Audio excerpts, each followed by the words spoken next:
It is the fulfillment of the election promise for President Bola Tinubu as he signs the Students' Loan Bill into law, ushering a new dawn for education financing in Nigeria.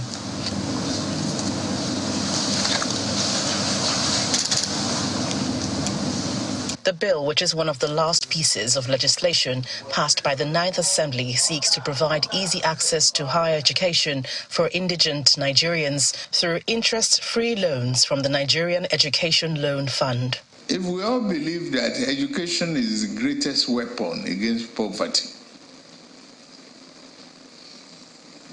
then we have to invest in it.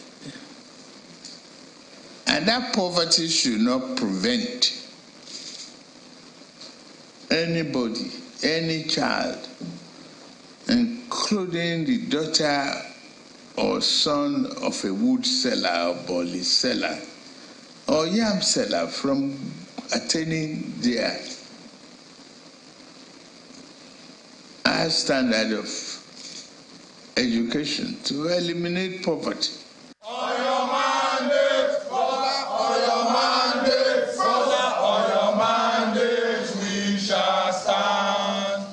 The National Association of Nigerian Students receives the news with gratitude.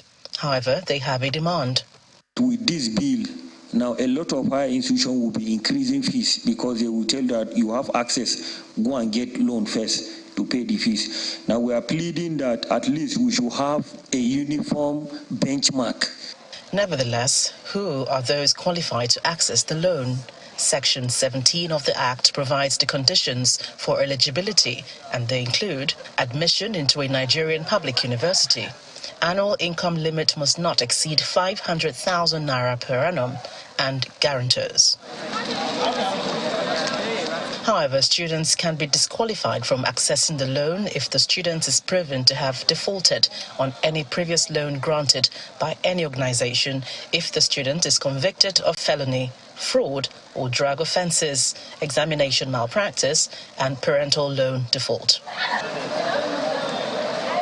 Although the Act does not provide a loan cap, the process for obtaining the loan is stated in Section 16 of the Act, which must be completed within 14 days.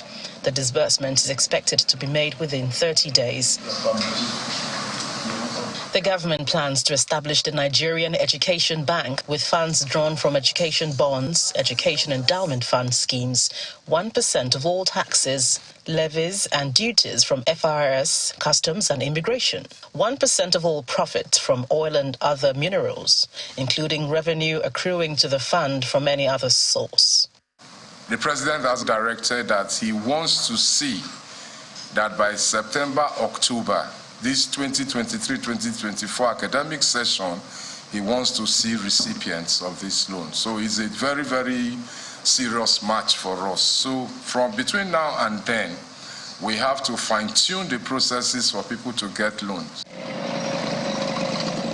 Beneficiaries of the loan are expected to begin repayment 2 years after completion of the National Youth Service Corps. The repayment will be facilitated through a direct deduction of 10% of the beneficiary's salary at source by the employer, either in the private or public sector. Self-employed beneficiaries must remit 10% of their total monthly profit of the fund.